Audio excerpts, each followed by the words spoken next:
Gente, Donas da Voz está começando, eu sou Lívia Matos e esse é o nosso espaço de empoderamento, inspiração e muita transformação. Aqueça a sua voz e vem com a gente. No episódio de hoje, do quadro Sexo Nada Frágil, temos a honra de receber Luíse Barsi, uma renomada investidora brasileira que se consolidou como uma referência no mercado de ações. Com uma sólida formação em economia e um profundo conhecimento em finanças, Luíse se destaca pela sua estratégia de investimentos centrada em dividendos e por sua atuação brilhante no mercado financeiro. Hoje, ela lidera a AGF, que tem um time de mais de 30 pessoas, incluindo colaboradores internos e terceirizados, e contabiliza mais de 20 mil alunos formados. Além de seus impressionantes resultados profissionais, ela é uma defensora apaixonada pela educação financeira, compartilhando sua expertise por meio de palestras, eventos e redes sociais.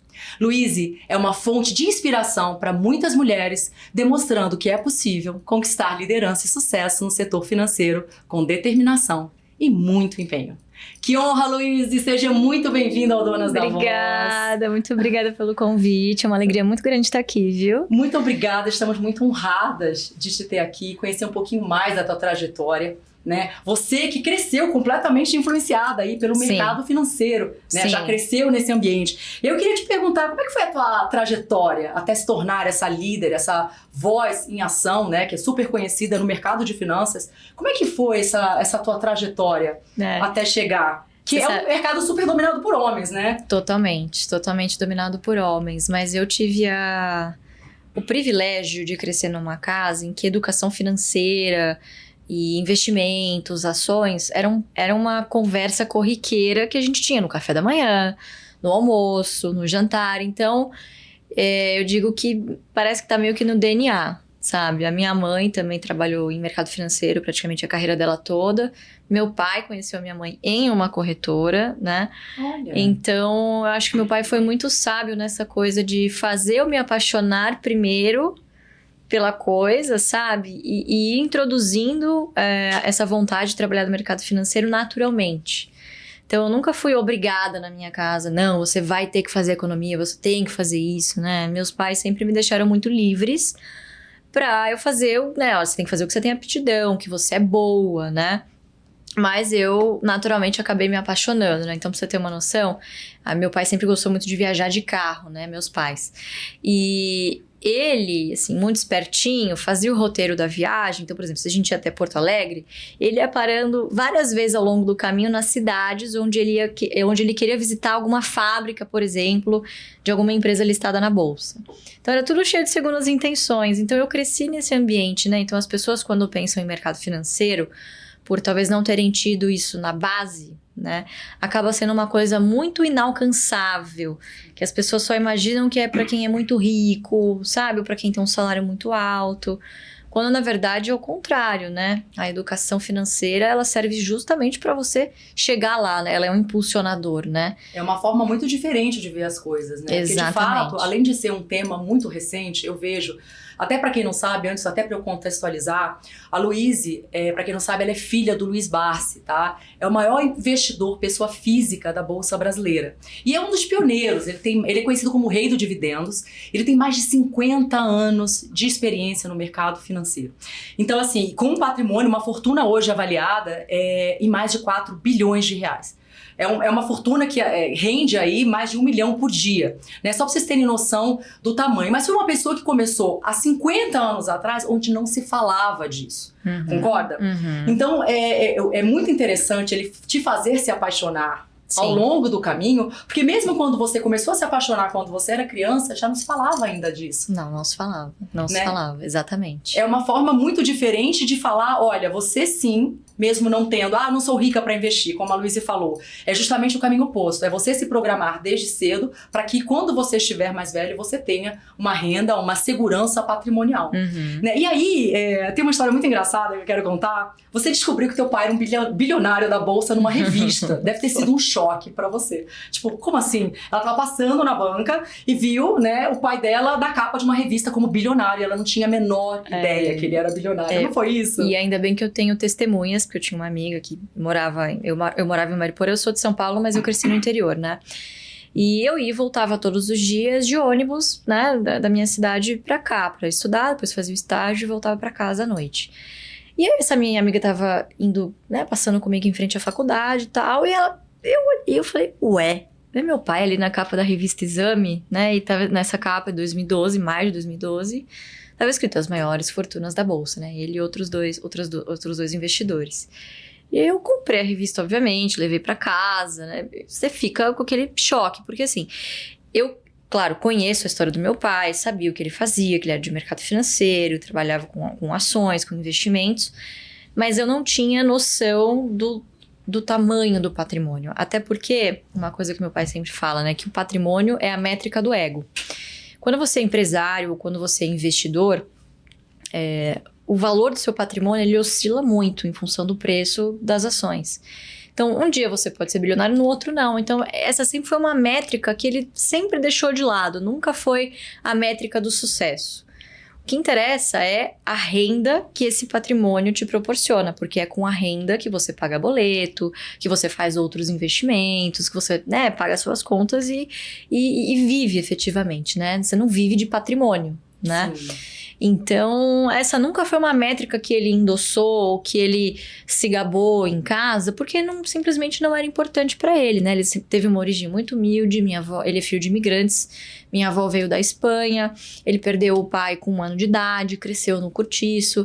Então, foi uma vida de muita superação, de muita resiliência, de muito estudo, né? E o que ele quis passar para mim foi justamente esses valores, de que, olha, não é porque eu tive que passar por tudo isso, você não vai precisar, mas tem alguns valores aqui que, pra eu te passar, eu não posso te dar muitas coisas de mão beijada, né? O que é a tendência, eu acho que de muitos pais, né? Que tiveram uma infância mais difícil, Eles né? não querem que os filhos repliquem o sofrimento que eles passam, pelo que eles já passaram. Mas tem coisas que a gente precisa passar, né? Que só passando por aquilo que você vai aprender. Então, assim, eu passei na faculdade, né, com 17 anos, eu precisava ir pegar ônibus 4h30 da manhã pra chegar na faculdade às 7 e chegar em casa só às 10 horas da noite de ônibus de novo? Não precisava, mas se ele quisesse que eu, sabe, valorizasse e tivesse certas experiências, é só passando. E hoje eu agradeço, porque eu sou extremamente independente.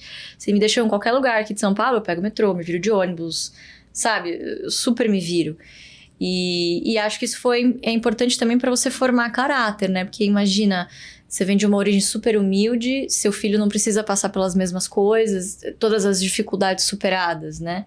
A chance de dar errado, né? Ou dessa pessoa, enfim... É muito grande. É muito grande, né? E como é que impactou isso, a tua percepção da tua vida, dos teus planos para o futuro? Você saber do dia pra noite, poxa, meu pai, na verdade, tem muito dinheiro, né? Como é que isso impacta? Eu pegando ônibus, por exemplo. O que foi sensacional, a gente vai falar sobre isso, porque... Parabéns, seu Luiz, perfeito a forma como você educou sua filha. Até eu tenho a chance de conviver com a Luíse. E ela continua sendo essa pessoa simples, né? Que não é só da boca pra fora. Sim, ela é uma pessoa simples, ela é humilde. Então, parabéns, seu Luiz, por essa educação, porque eu acho que é muito difícil pros pais fazerem isso, né? Ensinarem dessa forma pros filhos, porque é doído. Eu imagino que teu pai também tenha sido doído. Mas como é que pra você foi ter essa percepção? Puxa, meu padrão de vida é bem melhor do que eu imaginava. Né? O que isso mudou pra você? As tuas próprias aspirações? Mudou alguma coisa? A questão do padrão de vida não foi o que mais me impactou, mas eu já tinha certeza que eu queria trabalhar com meu pai, com o mercado financeiro, enfim, mas eu não tinha me dado conta ainda do peso do legado. Porque meu pai não significa só muita coisa pra mim, ele significa muita coisa para o mercado e para diversas outras pessoas, né? Então, pra mim foi um processo de, por muito tempo, inclusive, eu escondi meu sobrenome. Eu tinha medo do que as pessoas iam pensar de mim, eu também por segurança. Aquela coisa, né, de você ficar imaginando as pessoas te apontando o dedo, falando, você só chegou aqui, você tem um sobrenome tal, você é filha de fulano, né? Então, eu acho que o fato de eu ser mulher nunca foi eu nunca percebi isso como um problema no mercado financeiro, porque eu tinha um problema maior ainda na minha cabeça para superar, que é esse carimbo das minhas costas de herdeira. Então, eu falei, eu tenho 2 caminhos. Ou eu vou por um lado em que eu me retraio, me escondo, ou eu vou pro segundo caminho, que eu tenho muito orgulho da história da minha família. Sim, eu sou herdeira mesmo. E essa vai ser a minha missão. Meu pai construiu. A minha missão é multiplicar esse legado, né? E como é que eu faço isso? colocando também a minha personalidade, né? Sem eu não me apagar, sem eu não ficar na sombra de quem veio antes de mim. Mas sempre com muita honra e levando, né, o legado, a estratégia adiante, né?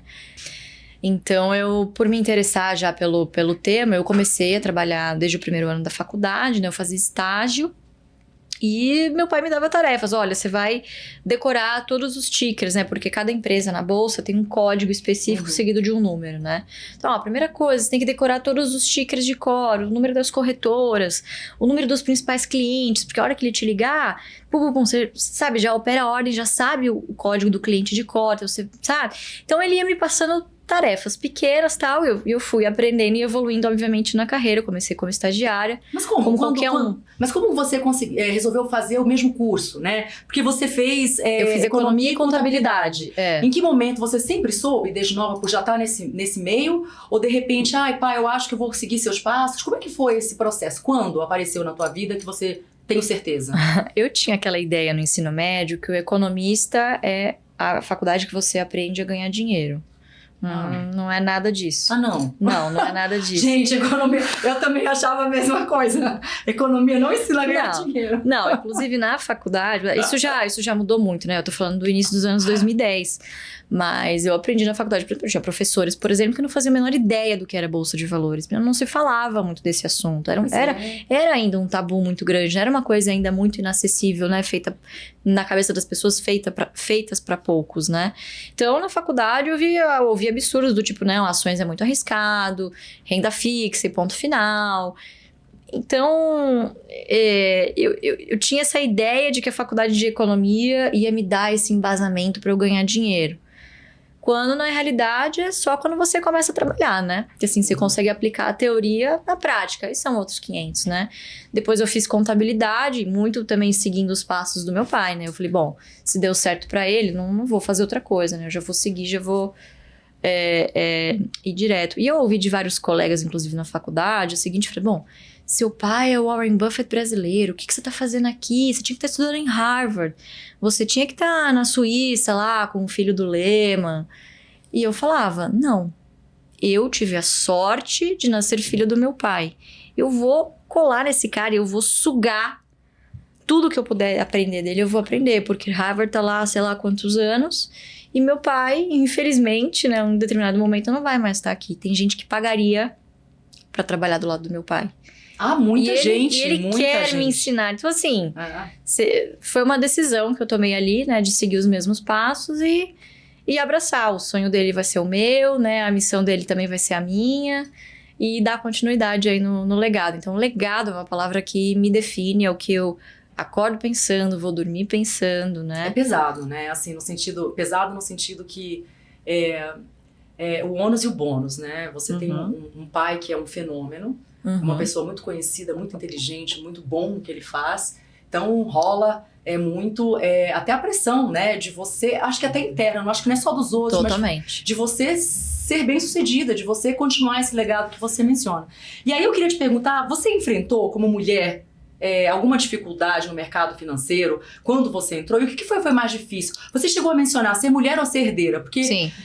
Os dois são difíceis, né? O mercado financeiro é um mercado muito masculino, mas o peso de ser herdeira, né? Porque as pessoas acabam descredibilizando a sua trajetória por conta de você ser filha de quem você é. Então, o que foi mais difícil pra você? Você enfrentou essas dificuldades muito no começo? Exatamente. Talvez por eu ter sentir essa dificuldade, né, das pessoas me olharem com outros olhos por eu ter sobrenome, eu nunca dei muita bola pro fato de eu ser mulher. Nunca foi algo que eu me senti incomodada ou intimidada ou que me atrapalhou pelo gênero, né?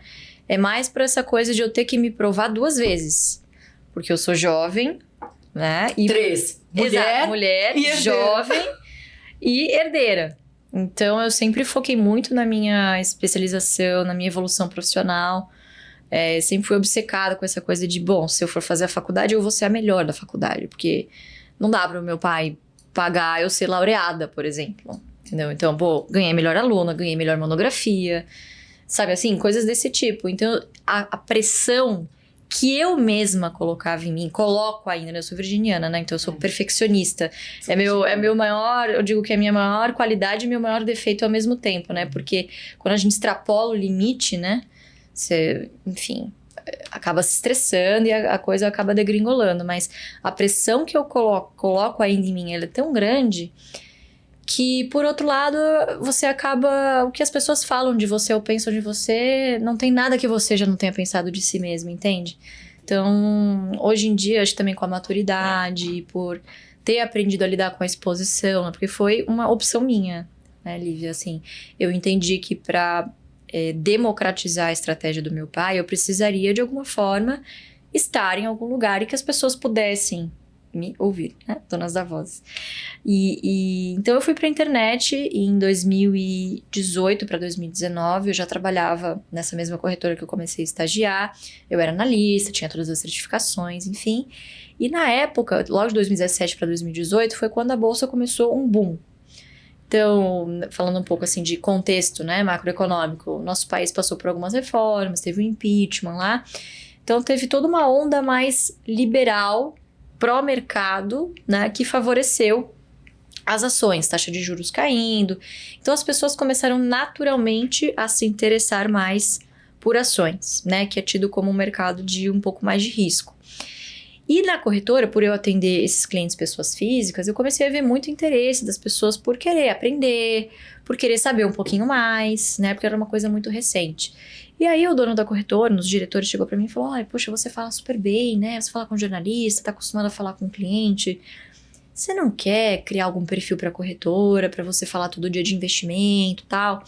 Isso acabou ficando na minha cabeça. Eu falei, cara, eu não vou fazer pra, né, com todo respeito, eu não vou fazer pra corretora. Sou muito grata, claro, mas eu vou fazer algo pra mim, né? Pra eu ter a liberdade e o dinamismo que eu quiser, enfim, não tá conflitada. E nisso, eu digo, foi meio que alinhamento de astros, né? Eu já conhecia meus outros 2 sócios, que é o Fábio e o Felipe. Também são investidores, também seguem a estratégia do meu pai, conheço de muitos anos. Mas até o momento eram só amigos e colegas, assim, de mercado, né? E aí o Fábio, que é um amigo meu que já trabalhava com internet, virou e falou: cara, você vai abrir um perfil, tá? E se a gente fizer um curso?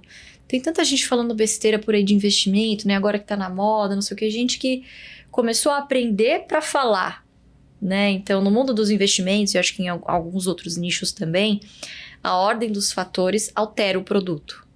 É diferente se você é um investidor que fala sobre investimentos, se você é um influenciador, né? Que vai falar sobre o assunto. Então, minha família vive de dividendos, né? Eu tenho uma carteira de dividendos muito bem sucedida também. Então, eu me sinto preparada para falar sobre o tema, né? Então, é diferente de uma pessoa que, enfim, faz o inverso, né? Aprende primeiro para depois... Fala primeiro para depois aprender. E aí, a gente começou. Surgiu a ideia de fazer um curso em 2018. E aí, surgiu a AGF, né? Para quem não sabe, a AGF é o nome do estudo original, que é Ações Garantem o Futuro, que meu pai fez na década de 70, fazendo uma simulação de compra de 1.000 ações todos os meses por 30 anos. E na conta dele, em 30 anos, você já estaria mais do que aposentado e independentemente, né, assim, financeiramente independente em relação ao INSS.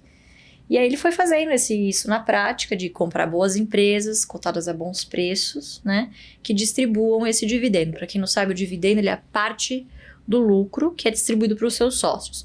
Então, se você tem uma padaria, algum comércio, e você retira lucros para você está vivendo de dividendos, né? Então, no fundo, é você investir na economia real, né? Então, na época, o que ele pensou? Ao invés de eu ser um grande dono de um pequeno negócio, né? Eu abrir meu próprio CNPJ, eu vou ser um pequeno dono de um grande e já consolidado negócio. Isso é a Bolsa de Valores. É uma prateleira de oportunidades, em que, claro, você precisa estudar, se dedicar, mas é onde você tem a chance de ser sócio de grandes empresas. Então, imagina, eu poderia abrir um banco, né? Pode dar certo? Pode, mas pode não dar. Ou eu posso ir lá e comprar ações do Banco Itaú. Né? O que é melhor, né? Depende da sua aptidão, dos seus objetivos. E foi isso que ele fez ao longo desses 55 anos. Acumulou boas ações que pagam bons dividendos e foi reinvestindo, né? Que é o famoso juro composto. E você ensina isso no seu curso. E é isso que eu ensino, exatamente. Você ensina as pessoas a montarem uma carteira, por exemplo, em 30 anos terem a sua independência financeira. Exatamente. Que é a carteira previdenciária, né? Que claro, então você vai acumulando ações. No futuro, você, claro, tem o crescimento patrimonial, isso também é importante, mas o foco é na geração de renda, que é o que paga boleto. Olha só, que bacana. Exatamente. Muito bom aprender. Estou aqui aprendendo muita coisa. Acho que muita gente não sabia isso que você está comentando. Sim. Tem medo, né? Fala dividendos, as pessoas não sabem nem o que Acho que é um palavrão, né? É um palavrão, né? E mostrar também que você investir em bolsa é seguro. A gente vai falar depois um pouquinho sobre mitos, né? A gente vai quebrar alguns mitos aí de investimento, porque tem muitos no mercado. E a nossa ideia aqui é ajudar você a ter esse ímpeto, a ter essa, né, coragem, porque é sair da zona do conforto. Não precisa coragem, né? Porque, como ela está falando, é um ambiente muito controlado e seguro para quem quer investir. Mas a gente vai falar um pouquinho de construir mitos e tudo mais um pouco mais para frente, que a gente vai dar umas dicas práticas também. E aí eu queria te perguntar, quem foram as tuas principais lideranças femininas? Você tem alguma liderança feminina que você olhava, você falava, eu quero ser igual a essa mulher? Quem te influenciou? Olha, eu acho que para mercado financeiro especificamente, né, quando eu comecei lá em 2012, 2013... não tinha muitas mulheres investidoras em quem se inspirar. Então, querendo ou não, meu grande impulsionador, quem confiou em mim, foi o meu pai. Claro, eu tinha a minha mãe também em casa, quem eu sou muito grata, que trabalhou em mercado financeiro e me deu todo o apoio, todo o suporte, né? Mas eu olhava para o lado e eu, não sabe, olhava e não... Não tinha figura. Não tinha a figura. Você sabe que tem uma pergunta que eu acho muito interessante. Eu vou até perguntar para a audiência. Quando você pensa numa pessoa rica e bem-sucedida, quem vem à sua cabeça? É um homem ou uma mulher? Não é? Exatamente. A grande parte das pessoas, quando imagina uma pessoa bem-sucedida e rica, ou do mercado financeiro que seja, a imagem que vem à cabeça é um homem, não é uma mulher. Exatamente. Não é? Então, exatamente. E de fato, porque nós somos em número menor. Sim. Né? Teve agora, há pouco tempo atrás, uma feira de investimento, a maior do mundo. A gente teve presente, eu fiz até um vídeo sobre isso que eu achei muito peculiar. E uma coisa inacreditável aconteceu. Eu até filmei e fiz um post sobre isso. É que a fila do banheiro masculino... Aliás, a entrada do banheiro masculino tinha uma fila enorme, enquanto que o das mulheres estava vazio. Ou seja, não acontece isso. Vocês sabem, qualquer evento que a gente vá, sempre o banheiro das mulheres tem fila, né? E nesse caso não tinha. O que comprova, mais uma vez, é que a gente ainda está subrepresentada no mercado de investimentos. Sim. Né? Aí eu te pergunto, você tem esse dado? Por exemplo, quantos hoje são mulheres que investem? Quantos por cento são homens? Aproximadamente 70-30, né? Então 70% homens e 30% mulher. Isso tem algumas explicações, né? A primeira é cultural. Ainda que mais da metade das famílias sejam chefiadas por mulheres, ainda é cultural nosso que o homem seja o guardião do dinheiro, né? Não, deixa comigo que eu invisto, né? Então... acho que a gente evoluiu muito em termos de mercado de trabalho, né, para a mulher, de querer conquistar as próprias coisas, né, aumentar o salário, o faturamento, mas a gente ainda fala muito pouco sobre a importância da continuidade disso. Então, de você ser também a guardiã daquele dinheiro que sobra no final do mês e você tomar suas próprias decisões. Essa né? independência. Essa independência. Ser dona da sua própria voz. Exatamente, né? Exatamente. Que é tão importante quanto ganhar mais. É o quanto você gasta, o quanto sobra no final do mês. Isso vai ser decisivo para a reserva que você vai fazendo para o seu futuro também, né? Não é sobre quanto você ganha, sim quanto te sobra, Exatamente. né? Eu vi isso uma vez. Exatamente. Porque tem pessoas que podem ganhar muito mais que você e ter um patrimônio, um poder aquisitivo muito menor. Tem muito mais custo. Porque é um custo de vida mais elevado, né? Ou também porque não guarda. Não guarda, exatamente. Então, a tendência é, conforme a gente vai ganhando mais, você vai elevando o seu padrão de vida. Isso é natural, né? Mas, justamente por conta disso, né? A gente aprende muito essa coisa, até na escola, na faculdade. Poxa, como ganhar mais, né? Faturamento, lucro.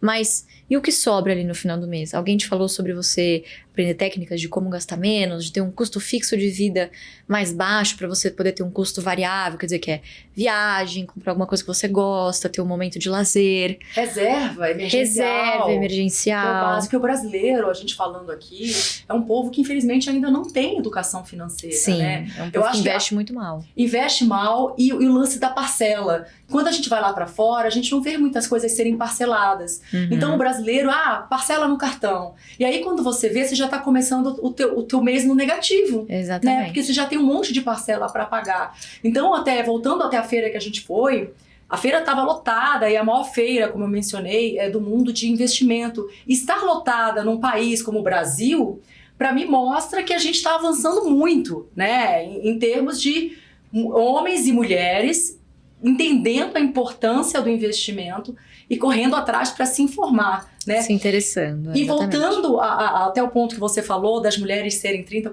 70%, que tem um lance cultural, eu vou adicionar uma coisa e que você está fazendo muito bem. Eu acho que a falta de ter exemplos femininos Também. nessa área, liderando, sendo boas, faz muita falta. E isso é uma parte do teu legado que você está deixando para muitas mulheres aí que hoje querem investir porque assistem talvez a Louise Barsi investindo, veio uma mulher independente, empoderada, dona da voz e querem também passar por isso. Então, obrigada por essa contribuição que você está dando de fato para as mulheres que estavam precisando desse espelho. Que legal, que legal. E você sabe que, assim, até pra mim, é difícil eu me enxergar como um exemplo pra outra, sabe? Eu sempre acho que, não sei o quê, porque o mercado deixa a gente muito humilde, né? Você faz uma previsão pro final do ano que amanhã pode estar completamente errada e as coisas vão para outro caminho. Então, é o que a gente fala, né? Que o senhor mercado, ele ensina muito. Você precisa ir com humildade, né? Não cheio de certezas, né? Então, essa é uma coisa que eu sempre tento passar, não só para os meninos, mas para as meninas também, né? Que quem quer investir, hoje as coisas são tão digitais, eu acho que existia essa barreira muito do masculino, feminino antes, porque, imagina, você tinha que, como funcionava antes, né? Você investia em ações, era como se fosse um título, né? Que a gente chamava de cautela, um papel, e você picotava o cupom, né? O cupom, e você ia até a corretora ou a empresa para receber o dividendo, parte dos seus lucros. Então imagina você, uma mulher, ir ao escritório só ver homens. Entende? Existe essa barreira, né? Hoje as coisas são 100% digitais. Se você quiser, você não precisa falar com ninguém, né? Você preenche um cadastro na corretora, que a gente chama de suitability, né? Você abre uma conta, no dia seguinte já está aberta e você mesmo faz, abaixa os custos, né? Você mesma pode aprender no YouTube com outros profissionais. Então você não tem mais aquela barreira. Quem tá do outro lado não tá nem aí a sua cor, seu credo, sabe? Se você é homem ou mulher. Então eu acho que isso facilitou muito a digitalização do mercado, o acesso agora de baixo custo também, né? Você não tem mais a barreira geográfica. Então eu acho que tudo isso facilitou, assim, essa democratização também para as mulheres investirem, né? Com certeza. E vocês têm, por exemplo, hoje cursos gratuitos de investimento em bolsa? Temos. Bimestralmente a gente faz cursos gratuitos, né? Ao final, quem quiser pode se inscrever no curso pago, mas é meio que uma missão, como a nossa missão, na verdade, é democratizar e desmistificar o mercado. A cada 2 meses a gente faz uma série de aulas gratuitas que são de muita qualidade, né? Todas as quintas a gente está no YouTube também, comentando o que aconteceu na semana com o mercado, com as ações, né? Porque é um projeto de vida. É um legado. Não, investir mesmo, é um projeto de vida. Não é uma coisa que você vai ali, faz uma vez e nunca mais, sabe? Tem que ser uma coisa que você aprenda a tornar gostosa, de você ler, de você se interessar. Senão você não continua, você acaba terceirizando, né? Como se fosse mais um serviço. Tem que ter constância. Então a gente tenta passar isso para as pessoas, né? De que aquilo é importante para o seu futuro. Tudo que é importante dá trabalho. Então, ter filhos dá trabalho, casamento dá trabalho, né? Ter relacionamento com pessoas dá trabalho, crescer profissionalmente dá trabalho, investir bem também dá trabalho. Trabalho mental, né? Que é de paciência, de disciplina, de reinvestir. Mas a gente, quando chega no investimento, quer assim, ó, que é o passe de mágica, né? Acha que vai ficar rico do dia para noite. E não é assim que funciona, né? Então, para as pessoas que vão com essa mentalidade para a bolsa, acabam se frustrando muito. Né? Então a gente tenta sempre passar uma visão realística e que você encare isso como uma coisa que você vai passar inclusive para suas próximas gerações, né? Então essa é uma abordagem que o brasileiro não está acostumado, que é coisa de americano, enfim, lá 50% da população investe, a bolsa lá tem 200 anos, né? São diversos fatores que contribuíram para isso, né? E qual é a porcentagem no Brasil? 50% dos americanos investem? Você tem esse número? Cerca de 3% da população. 3%. 3%? Investe em ações. Gente, é muito baixo. É pouco. Ainda é muito pouco. Então, assim, é um oceano azul, né? De oportunidades. Nossa bolsa tem 56 anos só. É muito jovem. É um quarto do tempo que a bolsa americana, do histórico que a bolsa americana tem, né? Então, a gente ainda está engatinhando em termos de maturidade, de quantidade de empresas, até mesmo de maturidade dos nossos líderes, né? Tanto políticos quanto regulatórios, de entender que um país forte se faz com um mercado de capitais forte, livre, né? Em que as pessoas tenham a liberdade de fazer intercâmbios entre si, né? Então, eu acho que quem acreditar no nosso país e mirar para o longo prazo ainda vai ser muito bem sucedido, né? Então, a gente está só no começo. A gente tem que ver isso como uma grande oportunidade. Grande verdade, oportunidade. Né? Não como sempre olhar o copo meio cheio. Sinal que tem muito espaço para aprender, para crescer, né? Tem mercado para todo mundo. Num país que gera mais de 100 bilhões de faturamento, né? Enfim, dinheiro que roda nas bets. Cara, é um absurdo. Né, assim, mostra um pouco da nossa mentalidade, né, assim, se for uma coisa que você faça, né, aposta como um lazer, ok, acho que a gente não tem nada a ver com isso, tem que liberar mesmo.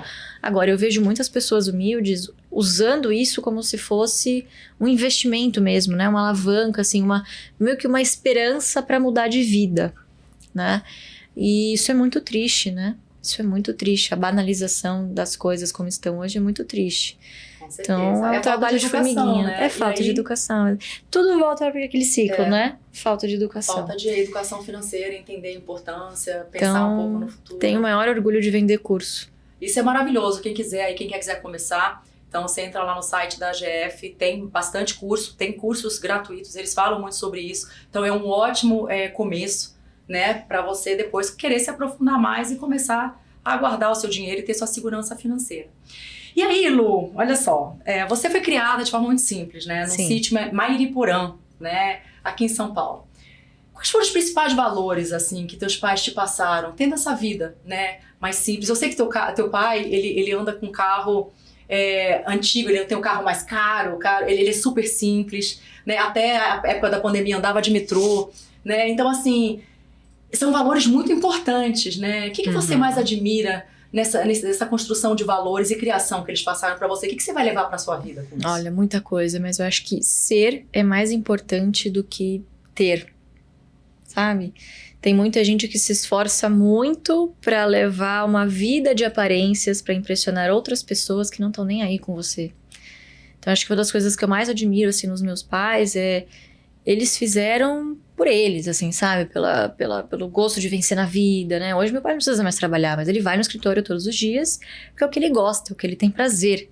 Já deixou de ser pelo dinheiro há muito tempo, né? Pelo propósito.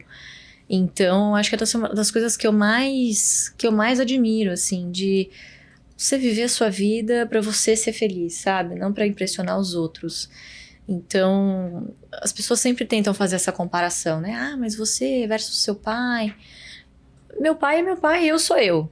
Entende? Assim, porque meu pai é uma pessoa super econômica, meu pai tem 86 anos, ele já viajou o mundo, já comprou o que ele queria ter. Hoje em dia, ele só quer, sabe, acordar, ele faz a palavra cruzada dele, lê o jornal, vai pro escritório, tira um cochilinho à tarde, volta pra casa, janta, assiste TV, dorme e repete.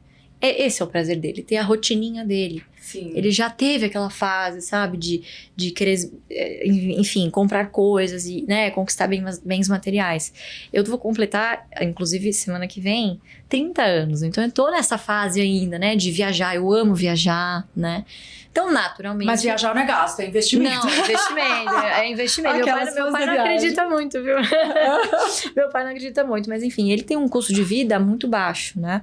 Então, essa foi uma coisa que eu aprendi também. Claro, não preciso ser igual ao meu pai, até porque nós mulheres, meninas, vocês vão me entender. O fato de eu ter nascido mulher já é mais caro. Sim. Do que ser homem. Então, a gente tem depilação, é o cabelo, é a maquiagem, é os acessórios, é isso, é aquilo. Já é mais caro. Não tem como você fugir dessa conta. Não tem. Então, assim, não adianta ficar comparando. Ah, mas seu pai gasta X por mês. Meu amor, ele não faz reflexo todo ano no cabelo. Não precisa se preocupar com isso, né? A gente já tem essa vaidade, essa coisa, né? Então, foi uma coisa que eu aprendi também, a não ficar me comparando com os outros, sabe? Ninguém paga meus boletos, ninguém, sabe? Então, cada vez mais, conforme a gente vai amadurecendo, e acho que tem que ter também essa inteligência emocional, né? Quando a gente tá na internet, você acaba se afetando pelas coisas que chegam de comentários até você, de crítica, né? Na verdade, fala muito mais sobre a pessoa que tá falando, não sobre você, né? Sim. Porque a pessoa te julga muitas vezes por 30 segundos de um corte de podcast ou de vídeo, né? E acham que sabe tudo sobre a sua vida, sobre a sua trajetória, né? Eu costumo dizer que se as pessoas soubessem o quanto o julgamento ele é recheado de experiências pessoais, as pessoas entenderiam que o julgamento ele é quase que uma confissão. Então, de fato, diz muito mais da pessoa do que da gente. Mas a gente acaba, infelizmente, se influenciando de alguma forma. A gente Sem dúvida. A não ser quando a gente vai ficando mais velha e a gente resolve simplesmente abstrair o que não agrega. Né? Mas antes de você ganhar, por exemplo, antes de ser a Luísa independente, essa simplicidade te afetou alguma vez? Assim, de você falar, poxa, se eu posso, por que eu não vou fazer? Eu tô falando da Luísa que não tinha o dinheiro dela, tá? Que dependia do pai 100%. Foi difícil aceitar ou entender essa simplicidade? Ou você teve momentos que você, poxa, pai, vambora? Não, contrário. Só me fez entender que ganhando o seu é muito melhor do que pedir pro papai. Então eu sempre cresci com minha mãe sempre falando, filha, nunca dependa de homem nenhum. Eu, mesmo casada com seu pai, sempre tive o meu dinheirinho ali guardado. Se eu quisesse comprar alguma coisa, eu ia comprar com o meu dinheiro. Então, isso sempre foi uma coisa que meu pai sempre incutiu em mim. Do tipo, olha, o dinheiro por enquanto é meu. Um dia vai ser seu. Mas eu quero te criar de uma forma que você tenha a ambição de ganhar o seu próprio dinheiro, se você quiser empreender, você vai. Eu te dou todo o apoio que você precisar, mas você tem que fazer o seu, entendeu? E tem uma história muito, muito legal do teu pai que retrata isso. Foi quando você queria um tênis específico. Foi.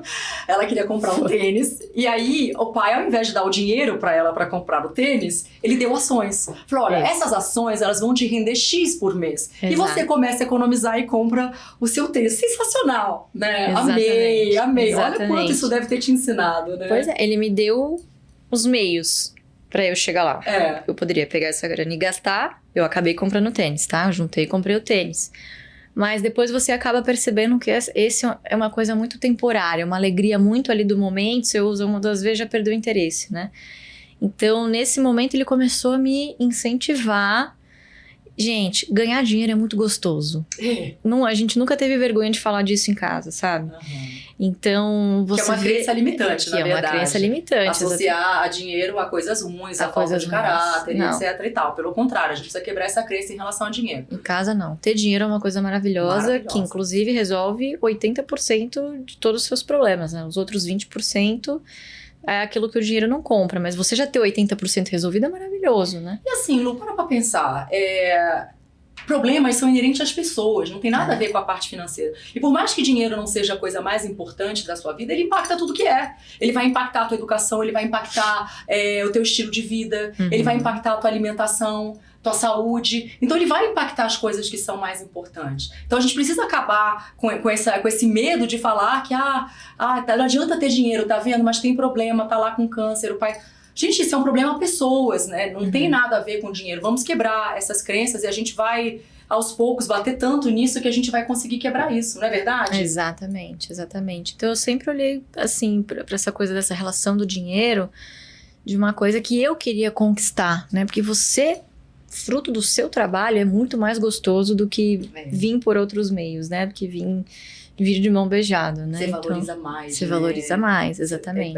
Quando eu falo, às vezes, tem gente que gasta, que não foi a pessoa que produziu o dinheiro. Exato. Eu falei, eu duvido que gastaria assim se fosse o próprio dinheiro, né? Porque muda a forma como você vê, né? Quando você tem que acordar todo dia, trabalhar, fazer por você mesmo, né? E assim, mas de fato, quando você começa a guardar, é uma coisa muito prazerosa, né? Porque vai te dando uma estabilidade, uma segurança, até pra ficar mais velha. Poxa, olha, eu tinha muito isso, até pra falar sobre a minha experiência, como é que eu comecei a guardar dinheiro, tá? Eu trabalho para empresas, né? Eu não tenho meu negócio próprio e não sou funcionária pública. Dessa forma, eu não tenho estabilidade. Amanhã eu posso sair do meu emprego. E eu ficava pensando... E uma vez eu perdi meu emprego e eu não tinha dinheiro. Por exemplo, como é que eu vou pagar meu aluguel no mês seguinte? Aquilo me causou um desconforto tão grande, uma angústia tão grande, que eu falei, eu preciso ter uma reserva de emergência para que se um dia eu perder meu emprego, eu possa, sei lá, ter 3 meses para respirar e encontrar um trabalho. Uma nova oportunidade. Uma nova oportunidade. E não simplesmente... Esse foi o começo, uma nova oportunidade. O segundo passo, eu vou chegar, eu quero completar. O segundo passo, não, eu vou juntar 6 meses de emergência. Por quê? Porque eu não quero pegar a oportunidade que apareceu, eu quero pegar a oportunidade que eu acho que é importante pra mim. Né? Aí os objetivos vão aumentando. Não, eu já consigo passar 1 ano sem trabalhar se acontecer alguma coisa. Alguma coisa com a minha saúde. Então, cara, não tem ré. Eu falo, é um processo tão prazeroso que cada passo é uma conquista e não tem ré. Concorda? Concordo plenamente. E é aquilo que a gente estava até comentando aqui nos bastidores, né? Que quando você descobre que juros não é só uma coisa que você paga, mas que você pode receber se você investe, é maravilhoso. É o melhor cenário. É muito bom, é muito bom. Então a gente sempre brinca, né? Que quando cai dividendos, a gente fala, e aí, pingou na sua conta hoje? Né? Porque essa é uma estratégia que te ajuda você a seguir no longo prazo, porque você vê ali um dinheirinho pingando todo mês, né? A cada trimestre, um dinheirinho maior. Isso te dá vontade de você continuar, né? Com certeza. Então acaba sendo um processo muito gostoso e muito prazeroso também a longo prazo. Eu tenho uma pergunta para te fazer agora técnica, antes de seguir. É que, por exemplo, qual é a idade ideal para você começar a investir? Eu vou te perguntar, porque eu tenho, por exemplo, sobrinhos na minha casa que são menores de idade. E eles têm dificuldade em começar a investir, porque, por exemplo, um banco não deixa eles abrirem uma conta para fazer investimento, etc e tal. Existe algum caminho para pessoas mais jovens começarem a investir, desde novinhas, para ter aos 40 anos, 30 anos já tá completamente estabilizado na vida? Depende do banco. Eu sei que tem 2 que aceitam, são corretoras, que é a XP e o BTG. E aí, o menor de idade, ele vai ter um representante financeiro, geralmente são os pais, né, que vão ser os representantes legais dessa conta. Quando esse adolescente atingir os 18 anos, a conta é 100% dele, né? E aí, você pode continuar como representante, mas, teoricamente, essa pessoa já pode dar ordens por si própria, né? Já tem essa autonomia.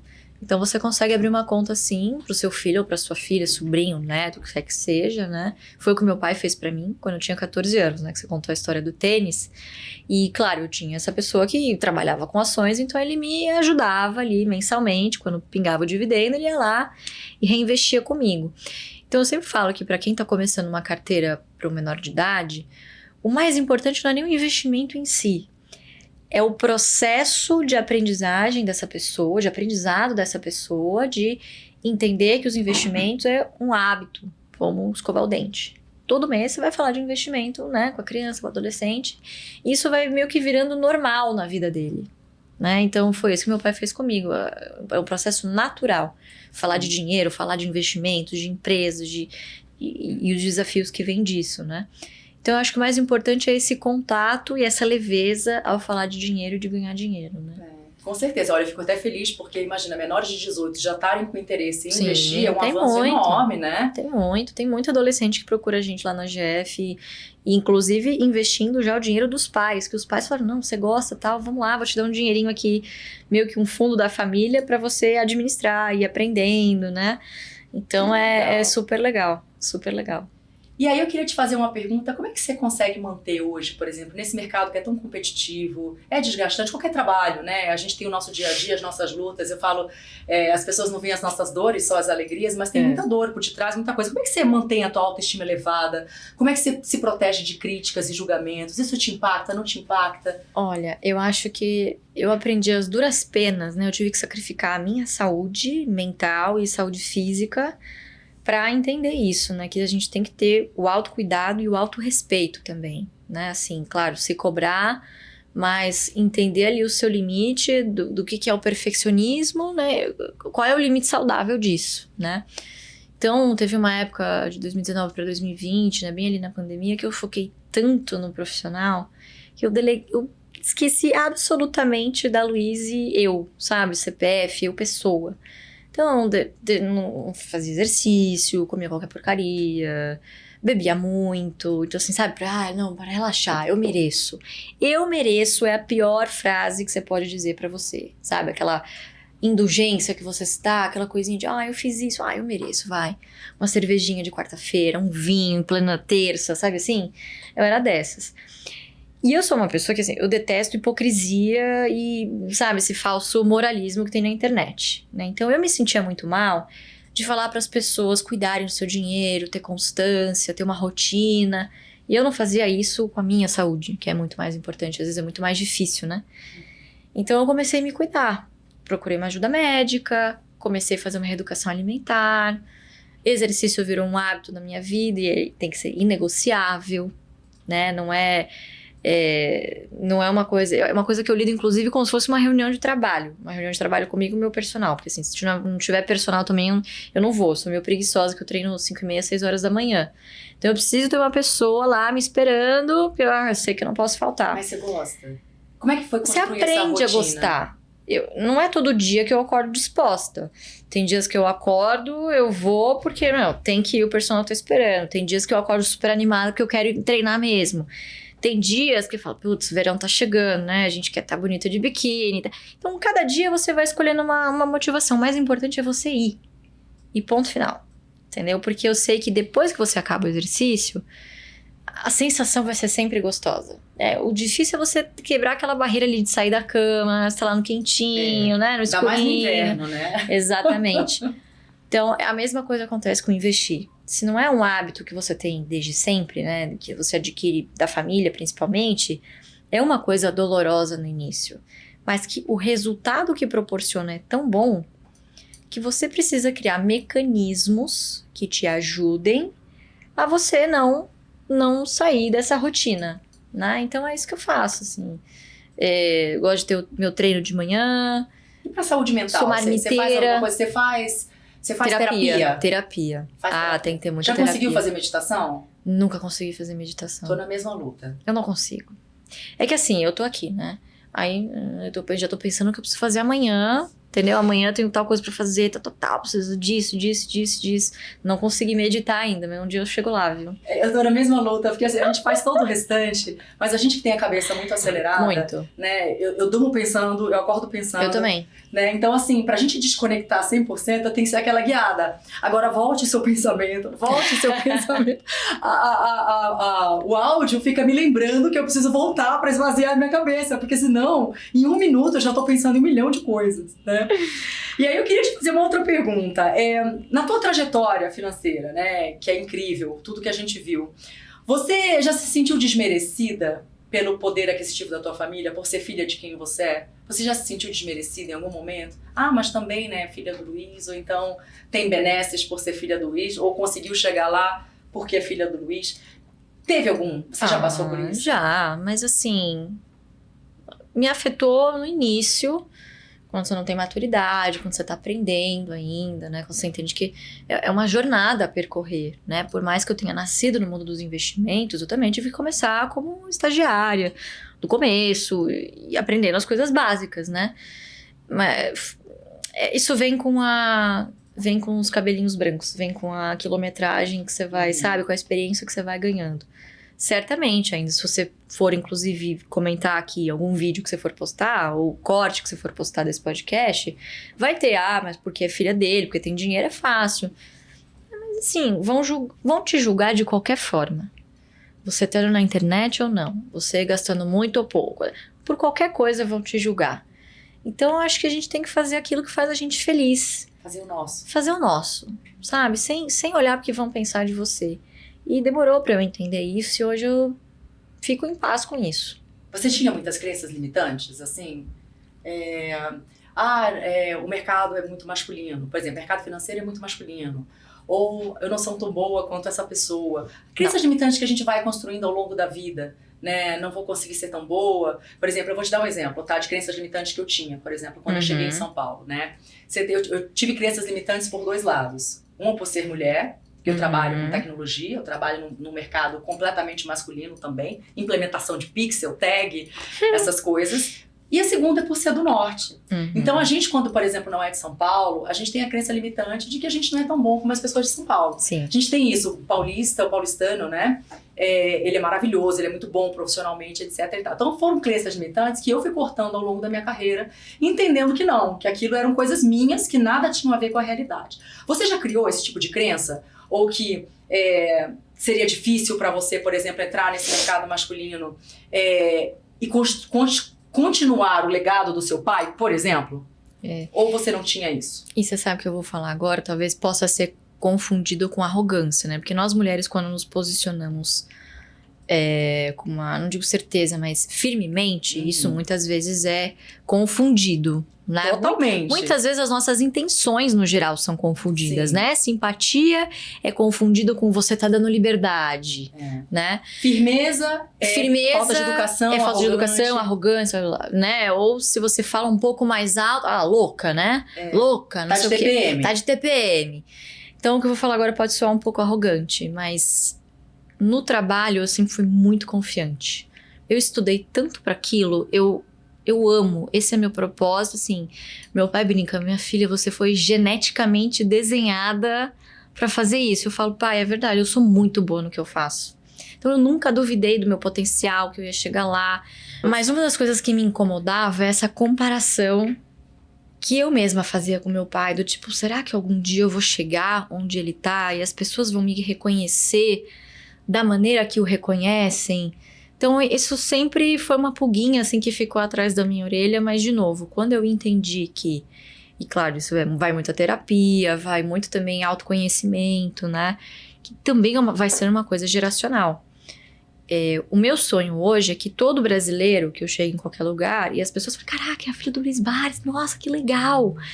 Como é com os americanos com Warren Buffett, você pode não investir lá, mas todo mundo conhece, admira e respeita a história, sabe quem é, conhece minimamente.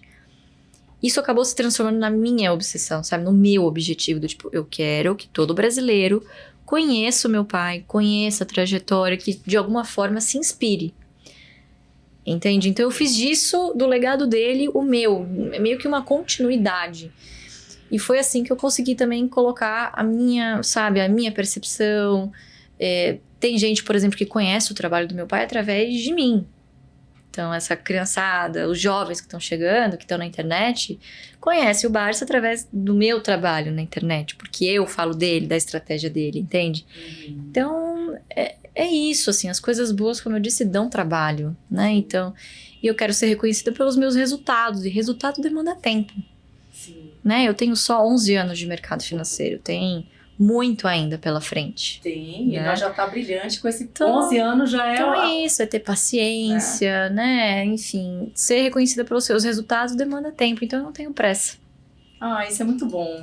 Muito feliz de você carregar isso com essa leveza, sim, né? Entendendo hoje em dia, o que é propósito, o legado mesmo do seu pai. Não, eu não só quero continuar construindo o nome dele, mas ainda assim adicionar a esse legado. Exatamente. Né? E o lance de você dar cursos e dar aulas, eu vejo muito com esses olhos, porque o professor, né, a pessoa que ensina, é uma profissão muito karmática, que eu falo, que é muito poderosa, né? Muito. Você ajudar outras pessoas. E isso por si só é um grande propósito.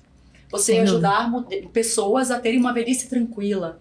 Olha o que você pode fazer na vida das pessoas. Eu vou ajudar aquela família a ter uma velhice tranquila. Exatamente. A ter uma saúde paga quando precisar. Né? Então, é um propósito muito bonito e lindo. Isso vem muito com o teu curso, com a educação que você dá, com essas aulas gratuitas. Então, parabéns, continue, que você está no caminho certo de manter esse legado muito bonito aí do seu pai. De verdade, isso é propósito. E a gente tem que seguir os propósitos da vida. Né? E aí... Bora dar alguns conselhos. Eu queria ajudar algumas mulheres que estão começando a investir agora.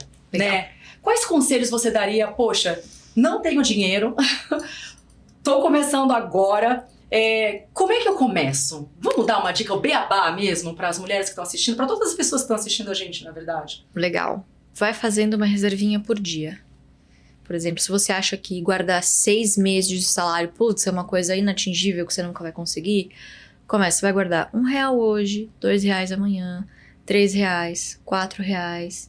Qualquer moedinha que você conseguir juntar, você vai, né? Ou hoje as coisas são digitais, enfim, mas tem uma conta lá que é só para você acumular.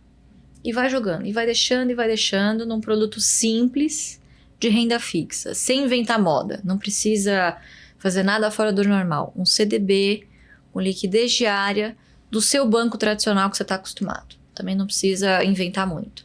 E vá fazendo isso, se policie. Qualquer R$1, guarde. Começa assim. E qual seria, por exemplo, idealmente? Digamos que eu tenho essa disciplina para guardar, tá? Porque uma coisa que é muito importante que as pessoas entendam é se, por exemplo, você tem um salário de R$2.000, tem uma porcentagem que você vai guardar de reserva. Qual é essa porcentagem dela? Uns 20%? Depende muito da sua estrutura de gasto, da sua estrutura familiar, né? Eu acho que o primeiro passo é você ter consciência de quanto você ganha e de quanto você gasta. Tem muita gente que não tem essa visibilidade. E você tem que considerar o que você ganha sem essa reserva. É isso que eu tô até querendo mostrar. Se você ganha 2.000, tem que guardar R$200, você não vai considerar que seu salário mais é 2.000. Você vai considerar que o seu salário é 1.800 e você vai ter que viver com R$1.800. Exatamente. Não é que as pessoas não fazem isso. Elas têm que guardar, mas não Você tem que pensar nesses R$200 como se fosse mais um boleto seu para pagar. É o boleto do futuro. Pensa assim, é o boleto do futuro. Se você colocou uma meta de 100 ou R$200 por mês, paga esse boleto primeiro. Mas para você chegar nesse nível, você precisa ter ali plena consciência do da onde está saindo. Fecha a torneira.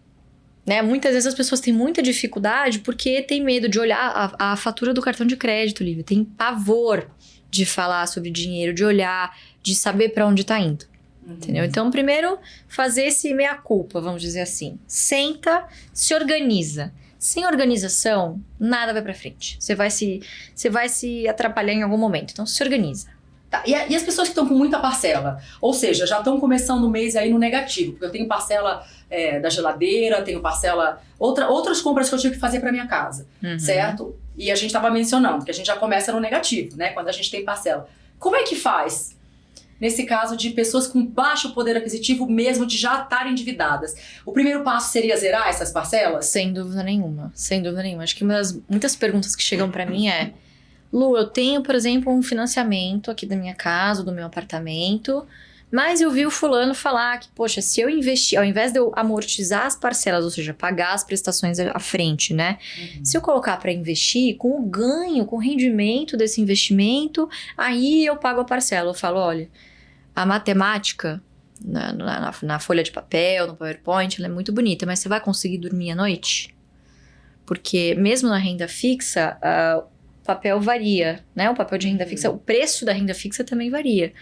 Para você receber aquilo que foi contratado no início, você precisa levar até o vencimento, né?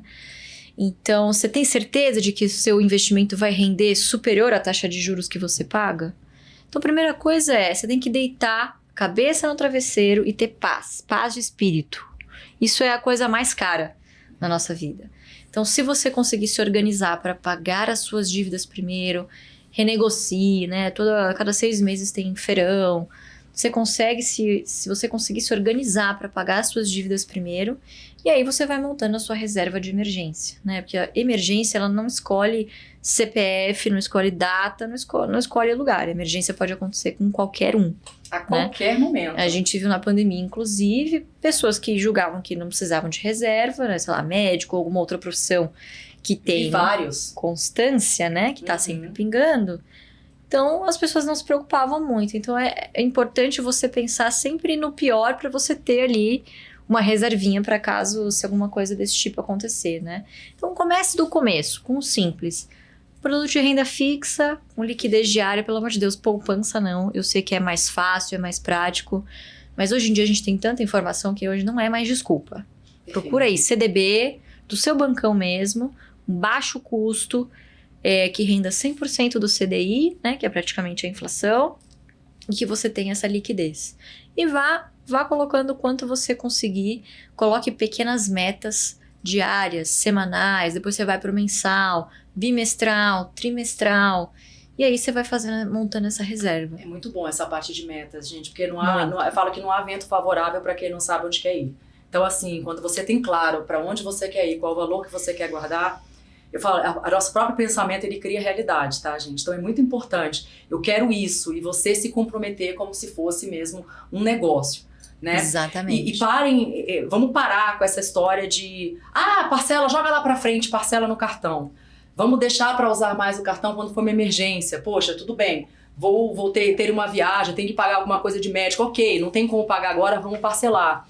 Mas a gente acaba, por exemplo, eu gostei tanto dessa blusa, gostei tanto desse vestido, mas não tem R$1 na conta. Joga no cartão.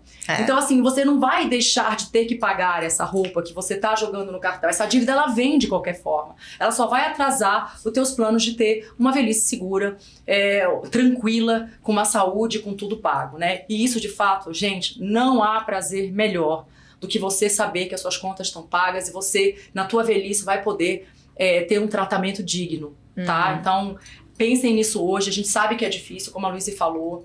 Não é fácil, requer dedicação. É que nem fazer um exercício, é que nem casar, é que nem se relacionar com pessoas. É difícil, mas a gente precisa se comprometer. Realmente, o boleto do futuro, adorei o boleto do futuro. Quando tá teu boleto do futuro, vamos pensar sempre nisso, né? E daí, vamos falar de mito? Vamos. Quais são os principais mitos que as pessoas têm em relação a investimento, a dinheiro, tudo são isso? Vários, mas ó, já escuto muito. Bolsa é cassino. Depende. Se você entrar querendo ganhar uma bolada amanhã, realmente, você tá transformando num cassino. Agora, se você olhar com a abordagem de que você pode ter a oportunidade de se tornar sócio de grandes empresas, opa, já muda a sua perspectiva. Então, você já sabe que é para um longo prazo, vai exigir estudo, vai exigir o reinvestimento, paciência, disciplina, né? Então, tudo muito depende da ótica com que você olha as coisas. Então, bolsa é cassino, deixa eu ver, é muito difícil, não é para mim, né? Eu acho que tudo que a gente tá começando pela primeira vez, né? O primeiro passo é sempre o mais difícil, né? Mas, de novo, tem tanta informação legal, disponível, gratuita na internet, né? Que hoje em dia não é mais uma desculpa aceitável, na minha opinião, né? Terceiro, eu não tenho tempo. Não, é porque não é uma prioridade. É diferente.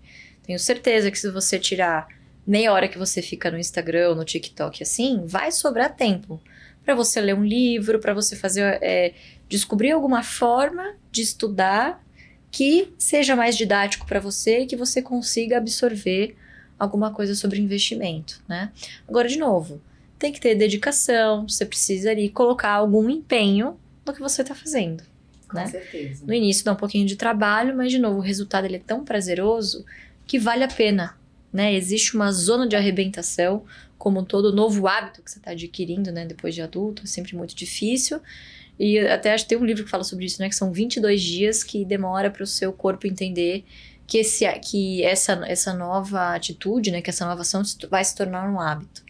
Então, a mesma coisa acontece com os investimentos. Sempre pensar qual é a sua meta lá na frente, né? Perfeito. Muito legal as dicas aí. Vamos quebrar essas crenças limitantes aí, está mais do que na hora.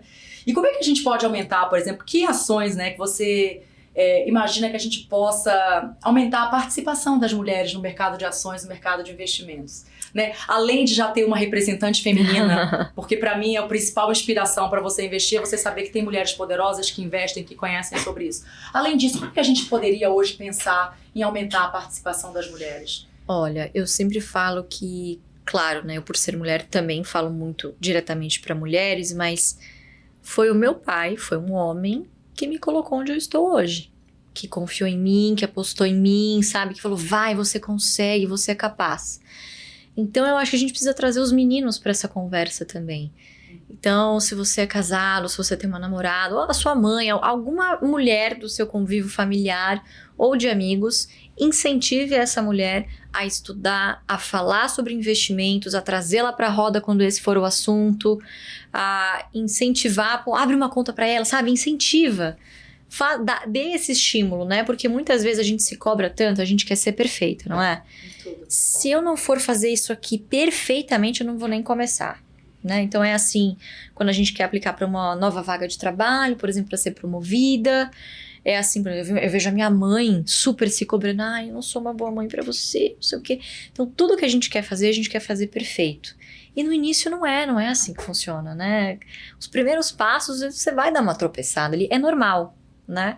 Então eu sempre digo que o começo pra gente ter mais mulheres é a gente ter homens conscientes da importância que eles têm no incentivo a trazer essas mulheres do convívio familiar e de círculo de amizades também para esse mundo dos investimentos. Isso é super importante. Perfeito. Bom, olha aí os homens aliados que estão assistindo a gente, a importância, né? Para qualquer mulher, Inclusive, muitas vezes, mulheres que escolhem estar sendo dona de casas, né? Que é muito digno, como qualquer outra profissão, mas elas precisam ter o dinheiro, serem remuneradas por esse trabalho, porque é um trabalho como qualquer outro. Exatamente. Então, né, tem muitos maridos que a gente entende que é melhor você dar um tempo na carreira para poder criar nossos filhos, cuidar da casa. Se a mulher optou, o homem também, em comum acordo a fazer isso, ótimo, mas ela tem que ser remunerada por isso. Porque em algum momento, né, a gente fala que nada dura para sempre. Existe a possibilidade de um dia o casamento não dar certo e você fica desamparada.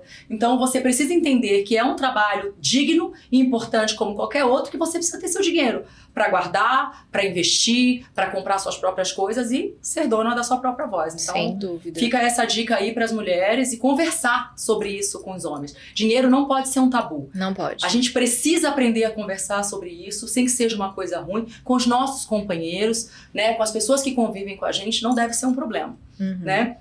E aí eu queria te perguntar um pouquinho das tuas expectativas para o futuro, pessoais, profissionais, o que você está vislumbrando agora nos próximos anos, o que você tem de plano aí para acontecer? Nossa, Lívia, você sabe que, assim, nada do que eu tinha planejado, assim, aconteceu tudo muito melhor, sabe?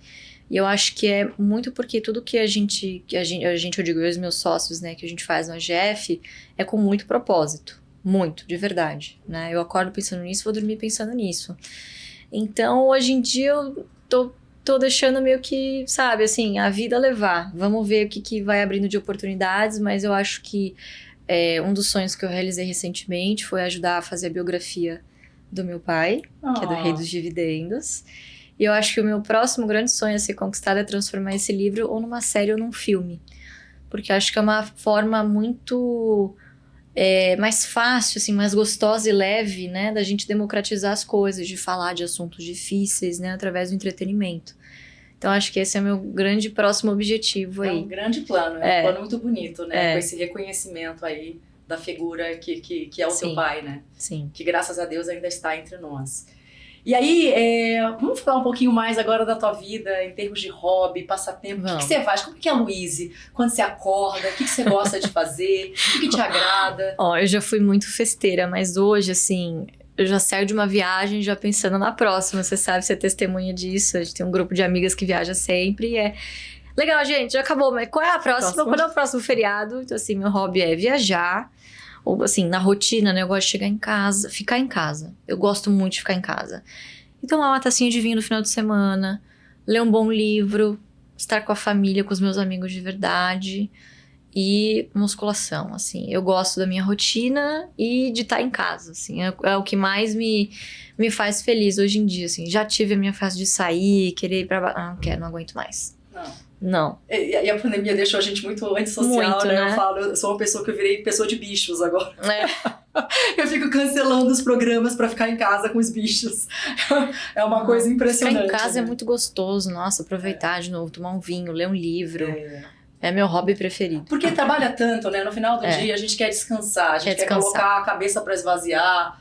Não quer ter trabalho com nada, né? Exatamente. E se hoje você pudesse ter a chance de ter um jantar com uma pessoa, viva, morta, histórica, quem for, qualquer pessoa que seja, com quem você jantaria? Com quem eu jantaria? E por quê? Nossa, acho que hoje, sem dúvida nenhuma, Warren Buffett. Acho que ele tem muito a nos ensinar, assim, pra quem não conhece, é o maior investidor do mundo, né? Acabou de completar agora 1 trilhão em patrimônio investido. 1 trilhão? 1 trilhão de dólares, né, amiga? Outro patamar, né? Mas, enfim, além do patrimônio que ele conquistou, tem um porquê disso, né? Também uma pessoa super pioneira, uma pessoa que olhou para os investimentos com uma outra ótica, de querer ser sócio também, muito parecido com o que meu pai fez por aqui. Mas acho que é uma pessoa que, sem dúvida nenhuma, se eu tivesse a oportunidade de meia horinha, já seria ótimo. É uma bela escolha. E teve algum livro, algum filme que te inspirou na tua carreira, que você gosta muito, que você pega os aprendizados, que te motivaram a seguir? Tem um livro, né? As pessoas acham que os investidores mais bem-sucedidos são aqueles mais técnicos, né? Quanto mais difícil, quanto mais elaborado, maior o resultado. Não é. Geralmente as coisas que dão certo são aquelas que você consegue fazer repetidamente, com constância. Então precisa ser simples, né? A gente aprender a valorizar a sofisticação da simplicidade. Então, qualquer coisa na vida, a gente precisa de muita inteligência emocional. E investir não é diferente disso. Então, um dos livros que eu li na faculdade, que eu releio sempre, se chama Psicologia Financeira, do Morgan Housel. Esse livro é sensacional. E ele fala sobre justamente isso, né? Como o seu comportamento molda os seus resultados, né? Então, isso vale para tudo na vida. Exatamente. A vida é feita de bons hábitos, né? Exatamente. Então, e é muito difícil a gente ter constância em qualquer coisa que seja na vida, né? E a gente percebe que quando a gente realmente dedica tempo e constância, não tem como não dar certo. Em qualquer ramo da sua vida, seja para emagrecer, seja para malhar, seja para trabalhar com algo que você gosta. Então, muito legal. Vou ler, não conheço ainda assim, não conheci esse livro. Quero já ler, porque me interessou muito. Você sabe que eu lembrei de uma frase agora que você falou, acho que eu vi esses dias. Sabe quando você tá passando assim o explorar e apareceu essa frase, eu achei incrível, que é do Bruce Lee. Ele fala: não tenha medo do lutador que treina 1000 golpes diferentes. Tenha medo daquele que treina o mesmo 1000 vezes. Então é você ser bom é repetição. Perfeito. Não é do dia pra noite. Né? Isso vale pra tudo. Nossa, adorei essa frase. Vou manter isso pra minha vida, né? É o lance da constância. E aí, você tem algum ritual, hábito peculiar que você tem ao começar teu dia de trabalho? Quando você vai trabalhar, você faz a tua oração, você toma seu banho, como é que é o hábito? Você tem algum ritual que você segue, assim, que te mantém equilibrada? Ou tem alguma história interessante relacionada a isso? Nossa, de novo, eu sou uma pessoa de hábito. Eu gosto de fazer tudo igual todo dia, sabe? Senão eu me desorganizo. Virginiana. Virginiana. Então, por exemplo, assim, meu quarto, você olha, normal, tem uma baguncinha aqui e tal, mas é o meu sistema, entendeu? Eu sei que aquilo tá aqui, aquilo tá ali, se eu abrir o guarda-roupa, aquilo tá... Eu sei onde estão as minhas coisas, então eu preciso de organização. A minha agenda é milimetricamente. Então, hora de acordar, tomar café, treino, almoço, tudo. Tudo tem um horário. Até café com as amigas. Tudo. Tudo tem horário. Tudo eu tenho horário. Inclusive, se a gente vai viajar, eu tenho um invite que eu crio pra travar minha agenda. Eu funciono assim. Se não tiver escrito, eu não lembro. Não existe. Não existe. Apagou, assim. Se não tá aqui, esquece. Eu preciso ter aqui e anotado em algum lugar. Então, acho que essa é uma coisa que eu mantenho, assim, que se eu me desorganizar, acabou pra mim. É caos, entendeu? Já fico irritada, confusa. Então, eu acordo... Tomo ali o meu super coffee, um pré-treino, faço meu treino, tomo café, chego no escritório, leio o jornal tomando café, né? Um cafezinho preto e vou seguir meu dia. Mas se eu não tiver esse início, essa rotina matinal, acabou pra mim. Já fico desorganizado o dia inteiro, assim, é horrível. Então eu gosto de manter essa coisa de rotina. Boa. Espartana, certinho, pra não fugir do... Sim. Na verdade, isso traz conforto pro cérebro, traz. Né? As pessoas que são muito organizadas, isso traz satisfação. O lance do padrão, da agenda, dos horários, da organização, isso traz uma satisfação muito grande, até pelo controle, né? A gente acaba tendo um controle maior da situação. E aí, como tudo que é bom dura pouco, a gente tá acabando e a gente tem a pergunta, Donas da Voz, que é a última pergunta que eu faço para as entrevistadas, que é: se você pudesse voltar no tempo, o que você diria para Luíse lá de trás? Aquela menina cheia de sonhos, com 14 anos, 13 anos, 15 anos, não sei, que ainda não começou a vida profissional, cheia de sonhos. O que você diria para essa Luíse? Olha, o que eu diria pra mim de muitos anos atrás, deixa eu ver, de pensar em mim no início da faculdade, não seja insegura. Confie no seu potencial. Tenha constância, acredite em você que você vai chegar lá. Eu acho que é essa coisa de não ter insegurança, sabe? Eu tinha muita insegurança sobre o que as pessoas iam pensar de mim. Hoje não. Que bom. Essa maturidade é muito importante. Muito né? obrigada. Obrigada. Tô muito feliz de estar aqui com você. Muito grata pela oportunidade de aprender com você.